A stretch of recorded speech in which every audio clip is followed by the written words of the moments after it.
Hey guys, Coach Zach here. So I plan to put a little bit more of my own workout footage up on the channel. But of course I don't want to just throw up workout footage with nothing going on behind it. I still want to try to provide the viewer with something useful to take away from it than just watching me work out, though if that's enough for you, then I guess that's great. But instead of my on-camera front-facing conversations that I plan to have for personal training and other fitness stuff, I figured I'd just kind of like free-form talk over these workout videos, talk about certain topics that I may not have fully scripted out yet or structured. And so today I wanted to talk about nutrition and kind of how I manage nutrition with my clients and why I find to be so important for the success of your clients as a trainer and for yourself when it comes to achieving whatever goals that you have set in terms of your physical body, whether it's weight loss, weight gain, muscle gain, etc., or even just general health. But nutrition is so important to me because of the amount of purchase you have over it. It's kind of how I describe it. I oftentimes will have clients that I may only see one time a week for a whole year. So maybe I see them 52 times a year. And despite best efforts, despite encouragement, despite motivational interviewing to, achieve a greater frequency inside the gym, that doesn't always happen. But on top of that, there are some clientele that cannot work out more than once a week, particularly some of my elderly people or some of my clients that have some pretty severe pre-existing injuries. And so when we look at the number 52, we look at, once a week exercising. I know for a fact that most people are going to eat 2 to 3 times a day. You take 2 to 3 times a day and you multiply that by the 365 days in a year, and all of a sudden you have a lot larger, you have a bigger number, right? So you have more purchase over your own eating and the control over your own nutrition than you do necessarily with getting into the gym and working out. And this works in multiple ways, not just with that example, but also for a person who works out multiple times a week. We got a lot of highly motivated people. I'm hoping you're one of those who might be listening to this, who works out 4 to 5 times a week. But things happen in life, we get sick, we have to take time away from the gym. Heaven forbid something happens to our family or to our friends and we're taken out for even longer. And the one consistent thing during all that time away from the gym is you're probably going to eat. You have to eat, We think when we're really stressed or when bad things are happening in our lives, we might eat worse in terms of the quality of the food and even the quantity. We might eat too much or too little. When things are good and we're celebrating, we might eat worse. Either, again, too much, too little, or the quality of the food. And so there's always so much power that goes into, habitual changes or changing a habit in your life that start with more purchasing power. It's very easy to convince yourself to go to the gym once a week or go on a few walks once a week. It's a little harder to maintain eating efficiently or effectively, every single day of the week. And so by accomplishing something as difficult as that, even in smaller spurts like a 5-day challenge or, a 2-week challenge, you can really help kind of break through some of the habitual changes necessary in improving your overall fitness by tackling something that can be arguably harder.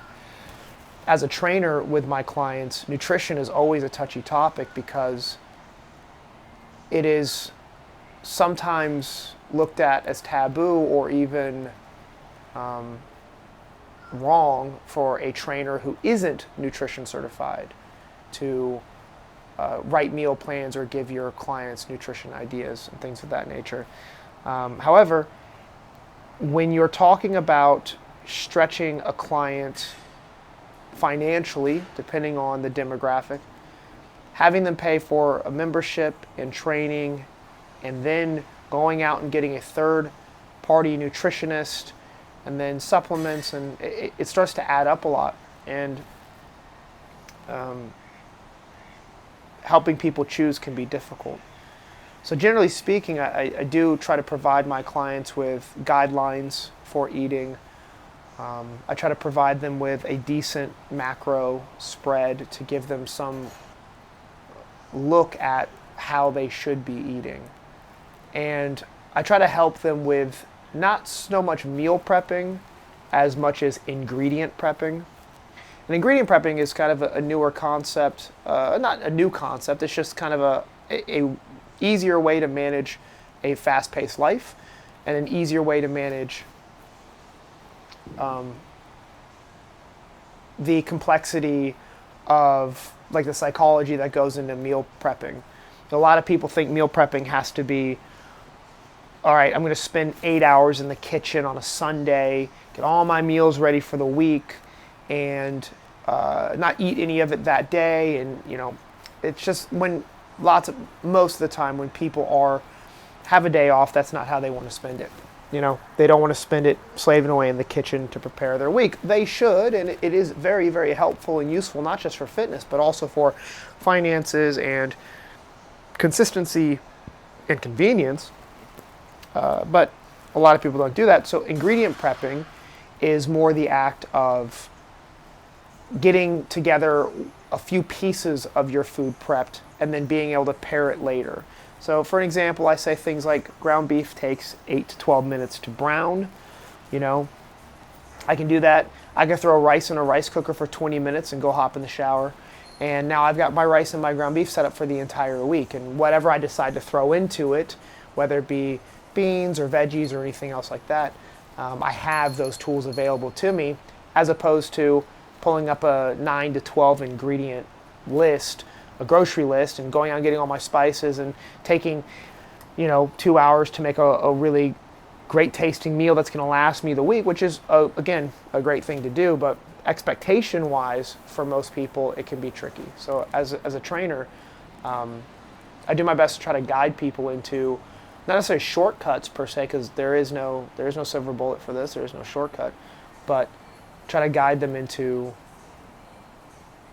just more efficient and effective ways of managing their nutrition. And it's really important because that's where you're going to see most of the weight loss or the weight gain is in nutrition. There are many, many factors that go into caloric burn and fat loss and muscle gain. So many that are really hard to count.